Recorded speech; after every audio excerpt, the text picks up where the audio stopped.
Water. That was the first word. One word, said so quietly that Arden Holt almost didn't hear it over the sound of the wind moving through the dry grass along the eastern fence line. He had been walking the property boundary, checking the post holes his hired hand had sunk the week before, looking for anything that had shifted or softened after the rains 3 days back. He was not expecting company. He was not expecting anything except the next post and the one after it, and the long, ordinary task of verifying that the work had been done correctly.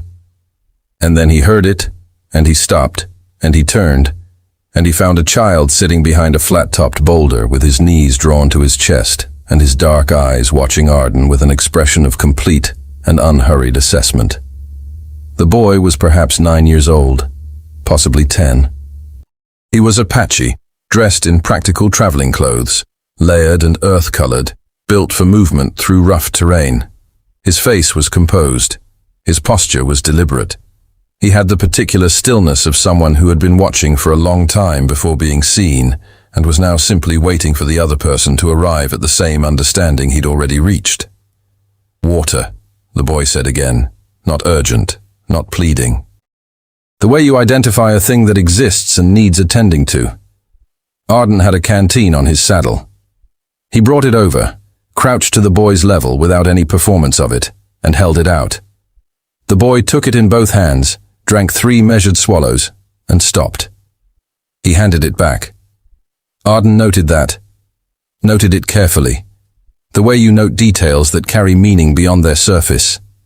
The boy was clearly parched. His lips were cracked at the corners, and his voice had the sand-grain quality of someone who had been a long time without water. And he had stopped after 3 swallows, because he had been raised to understand that you do not take more than your share of another person's water when you don't know their circumstances. Arden pushed the canteen back. "There's more," he said. The boy considered him for a moment, then took 2 more swallows and stopped again.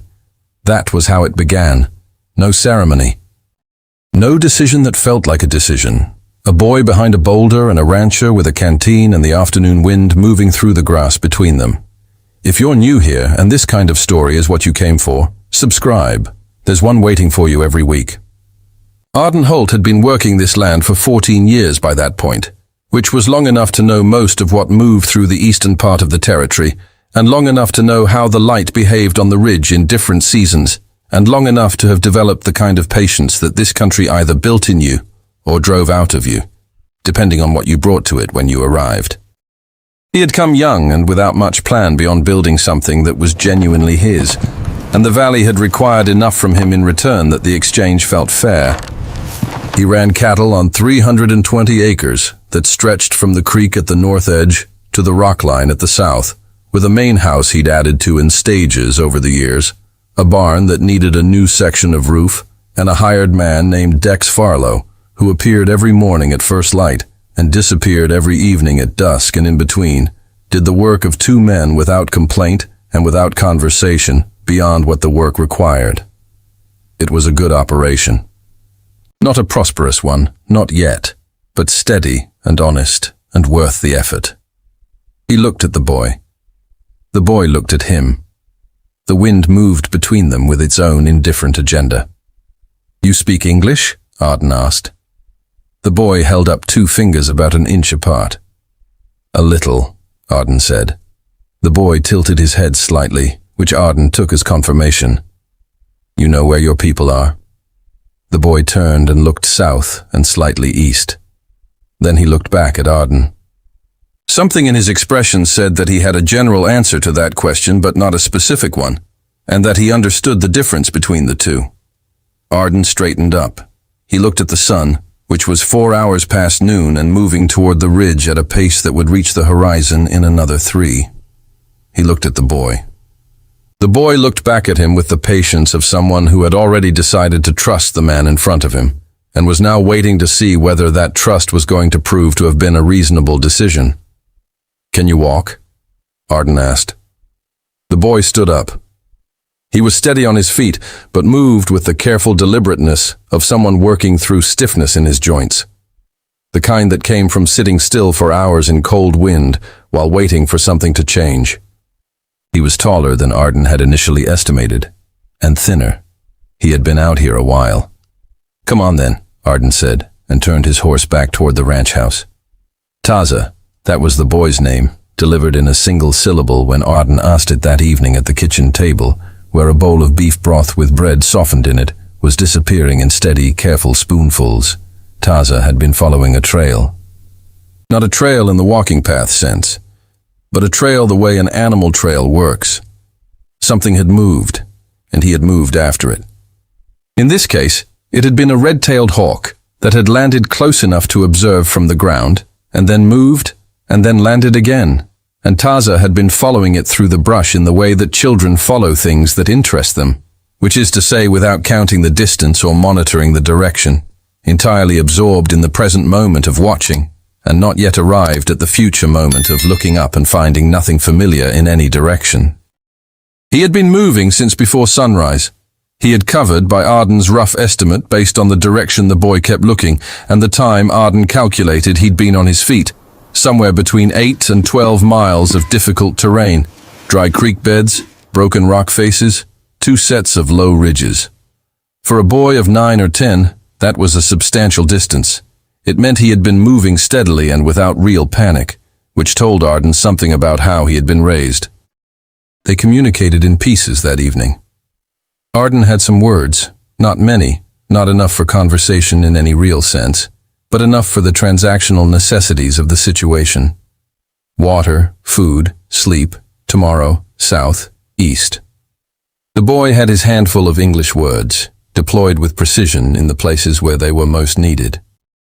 Between those two partial languages and a shared vocabulary of gesture and expression, and the kind of instinctive reading of another person's face that doesn't require any language at all, they built enough of a structure to get through the evening. The boy slept in the spare room on the cot that Dex used when weather kept him on the property overnight. Arden heard him shift once in the night, and then go still.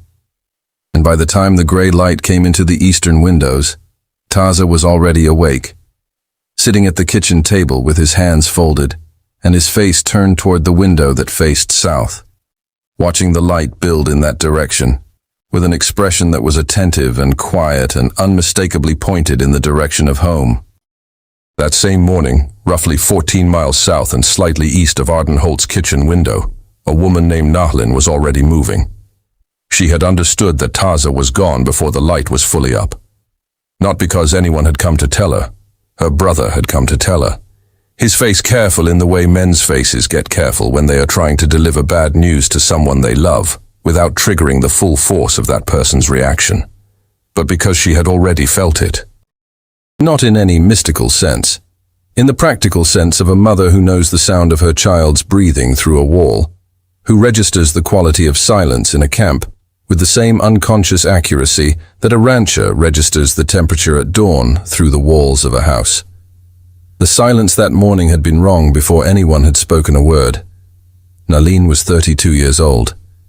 She was the daughter of a man who had navigated this territory for 6 decades and had taught her most of what he knew about reading landscape, and the widow of a man who had been good and steady and gone for 4 years now, and the mother of a boy who had his grandfather's instinct for following things and his father's complete unawareness of the distances he covered while doing it. She was not a woman given to panic. She was a woman given to motion, which is a different thing entirely. She had organized the search in the first 10 minutes after confirmation that Taza was missing. Her brother Keo went west, following the creek line to where it bent, and then continuing beyond the bend into the open ground. 2 other men from the camp went northeast toward the flat rock formations where the boy sometimes went to watch the birds from the elevation. A 4th man took the trail that led toward the grazing ground to the northwest, where the camp's horses were kept. Nahlin herself went south and east, because that was the direction she would have gone if she had been 9 years old and a hawk had led her away from the camp in the early morning light. She walked fast, not running. Running was for short distances and known terrain, and this was neither.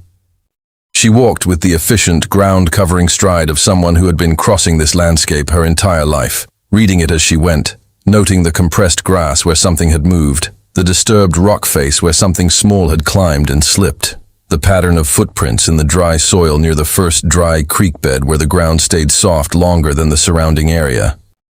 She read these signs with the same automatic fluency that a reader brings to a page of text, not thinking about the individual marks, but absorbing the meaning behind them directly.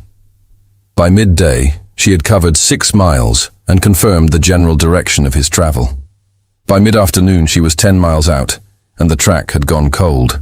The ground in the eastern valley was harder, and the wind that morning had been from the north, smoothing things out.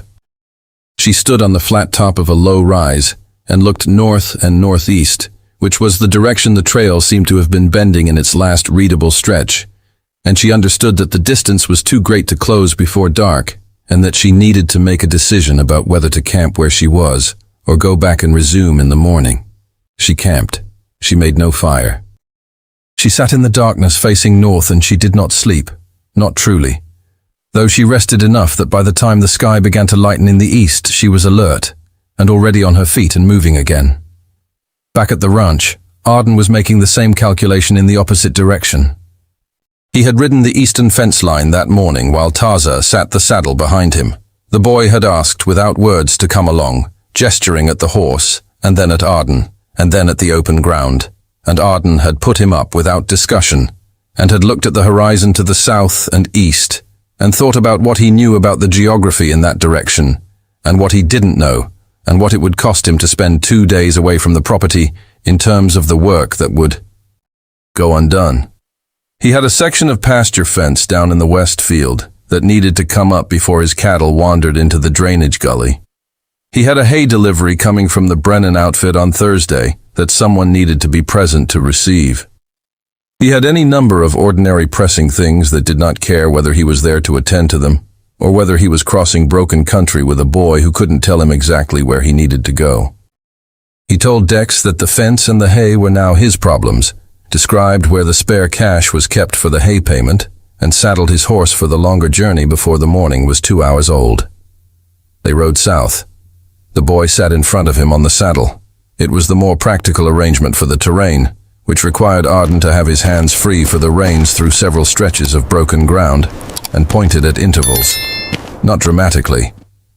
Small adjustments of direction communicated through a tilt of the head, or a slight shift of weight, or occasionally a single word in Apache, that Arden could not translate, but could understand as directional by the context.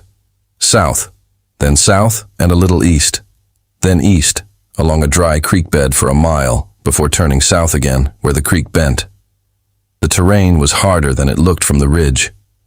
The ground in the eastern valley had a way of presenting itself as flat from a distance, and then revealing itself up close as a collection of small obstacles, loose rock surfaces, dry wash crossings, thickets of scrub that required going around. The horse picked its way through with the careful competence of an animal that had been doing this kind of work for years, and Taza sat easy in the front of the saddle with the practiced balance of a child who had been on horses from before he could walk. They stopped at a spring Arden hadn't known about, or rather, Taza had angled the direction of travel toward it in a way that told Arden the boy knew it was there, and when they reached it, Arden dismounted and let the horse drink and refilled his canteen, and studied the spring with the particular focused interest of a man whose cattle operations were constrained above all other things by the location and reliability of water. It was a small spring, set back against a south-facing rock wall, with a steady seep of clear water that collected in a shallow natural basin before disappearing underground again. Old marks on the rock told Arden that the water level didn't vary much between seasons. He noted the location carefully in the back of his mind, marked the surrounding terrain with the kind of unconscious visual mapping that 14 years in a particular landscape produces, and remounted. By early afternoon they were deep into country that Arden hadn't crossed before. The land here had a different quality, less open than the valley he knew, more folded, with low ridges running at odd angles to each other, and the vegetation thicker in the draws between them. The boy's directions became more certain here, less tentative, and Arden understood that they were entering the range that Taza knew well. The boy sat up a little straighter, and some quality of tension that Arden hadn't been consciously registering left his body. It was Taza who saw her first. He made a sound, not quite a word, not quite a cry, something between the two, and leaned forward in the saddle and raised one hand, pointing at a figure moving along the top of a low ridge about 3/4 of a mile to the east. The figure stopped. Even at that distance, Arden could see the moment of recognition. The way stillness changes quality when it goes from walking and not seeing to stopped and seeing. The figure on the ridge stood for 2 full seconds and then began moving again, but differently now.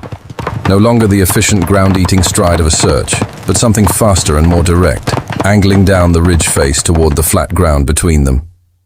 Arden put the horse into a slow walk to close the distance. Nalin reached the flat ground before they did. She stood and waited, and as they drew close enough for Arden to see her face clearly, he was struck by an expression he had not expected. Not the visible relief he might have anticipated, not tears, not the collapse of tension that a long search's ending might produce in a different person. What he saw was something quieter and more controlled, a contained quality, as though she had allowed herself only a small fraction of what she actually felt, because there was still a stranger present, and the situation had not yet fully resolved itself. Her eyes were on the boy. Only on the boy. And in her eyes, there was something that Arden recognized, without needing to name it, because it was the kind of thing a person only understands if they have either seen it in someone else or felt it themselves. And he had felt it once, a long time ago, in circumstances he didn't think about often. Standing at the end of a search that had gone on too long and ended better than it had any right to. Taza slid down from the saddle before the horse had fully stopped. He walked to his mother, and she put both her hands on his face and turned it up, and looked at it with the methodical attention of someone verifying that everything is still where it belongs. Then she said something in Apache that was clearly a question, and he answered it in 3 syllables, and she said something else, and the exchange continued for a short time. Practical, careful, the conversation of 2 people who had urgent and specific information to exchange and were doing so efficiently. Taza looked at his feet at one point. Nalin looked at the sky at another point, briefly, and then back at her son.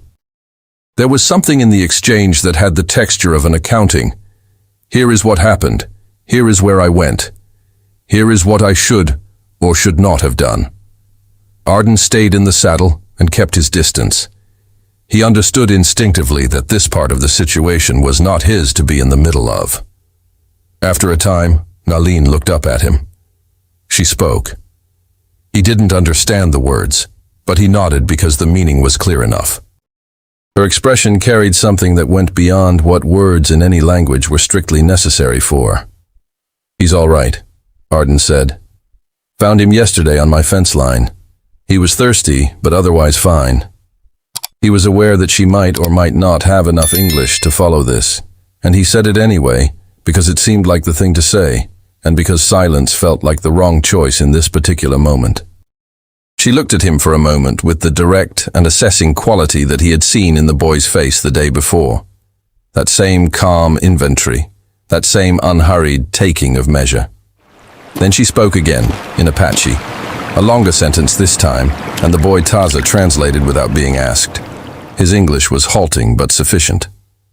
"She says she knows your land," Taza said. "She says she walked past it many times. She says the creek on your north side—" He paused, searching for a word, then continued. "The creek goes underground, but it does not stop. It comes up again." Arden looked at him. "Where does it come up?" Taza asked. Nalin answered. Taza pointed south. "Past the red rocks, past the second red rocks. There is a place where the ground is softer. She says there is water there all year. She says she has seen it in dry years when everything else was dry." Arden sat very still in the saddle. He thought about the dry summers he had worked through in this valley. He thought about the years when the creek had dropped to a thin trickle by August, and his cattle had needed to cover long distances to the far water sources, and had come back thinner for it.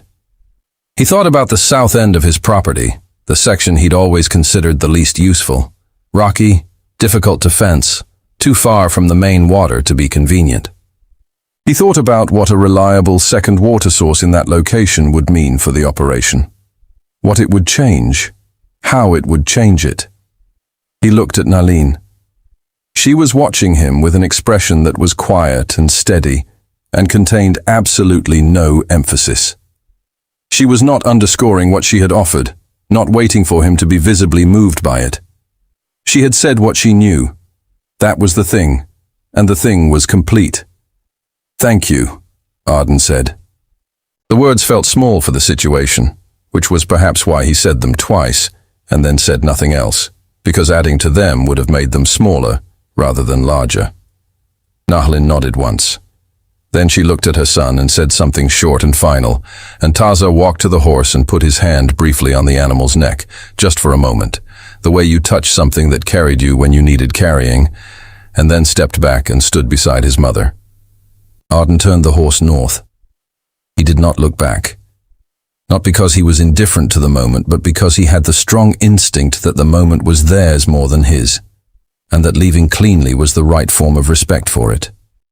He rode north through the folded country, through the draws and the low ridges, back into the eastern valley that he knew well enough to cross without thinking about the path. He thought about the water instead. About the south end of his property and the red rocks and the ground that was softer than the surrounding area. About the spring he had found that morning on the way out, the one Taza had guided him toward without making a production of it, and what that one small water source had told him about what else might exist on land he thought he knew. He found the spring she had described 10 days later.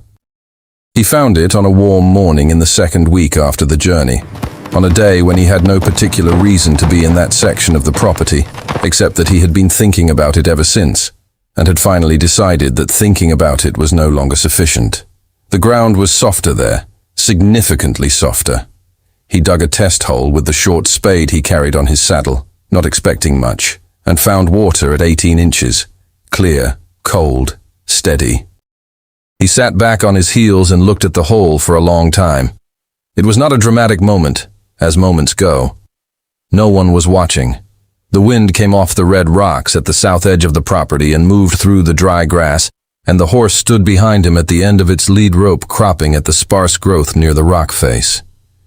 But it was the kind of moment that a person keeps for a long time afterward, because it is the moment when something possible becomes something real. And those transitions tend to matter in ways that are difficult to explain to anyone who hasn't stood in that particular place at that particular time. He expanded the water source over the following spring season, working with decks through the long April and May evenings when the light stayed late and the ground was workable. They dug a proper collection basin and lined part of it with flat rock from the surrounding formation. By summer, his cattle had access to water in the south section for the first time, and the effect on their condition through the dry months was visible and measurable and represented in the practical arithmetic of a ranching operation, the difference between a difficult year and a manageable one. He never saw Nahlin again. He never saw Taza again. The territory was large, and the paths that crossed once did not always cross twice, and he understood this without any particular grief about it.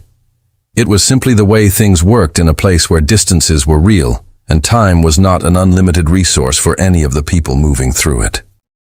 But he thought about them sometimes, and when he thought about them, it was usually while he was looking at the south end of the property, at the reliable water source that sat in the middle of the section he had once considered least useful, and now considered essential. He thought about what it meant that a woman who had spent a night alone in the dark searching for her son had within an hour of finding him looked at a stranger on a horse and offered him the most useful thing she knew. No calculation, no negotiation, just the clean motion of a person who understood that the world is made of people doing useful things for each other and who proceeded accordingly. 14 months after the journey, a trader passing through the northern settlements told Arden that the South Valley Springs were talked about on 2 different route systems that crossed the territory in different directions. That travelers knew the land there held water in dry years and adjusted their paths accordingly. He didn't know how that knowledge had spread, or who had first spoken it into the trading routes, or whether it had anything to do with a woman who walked 14 miles alone before sunrise to find her son. but he thought it probably did. The spring ran clear through that summer, and the next one, and every dry season after that, for as long as Arden Holt worked that land. The cattle were fat, and the operation was solvent, and the south section became the most productive acreage on the property, which was not something he had ever expected from it, and something he understood had nothing to do with anything he had done. Leave a comment below. What do you think she understood about that rancher that made her trust him with that information?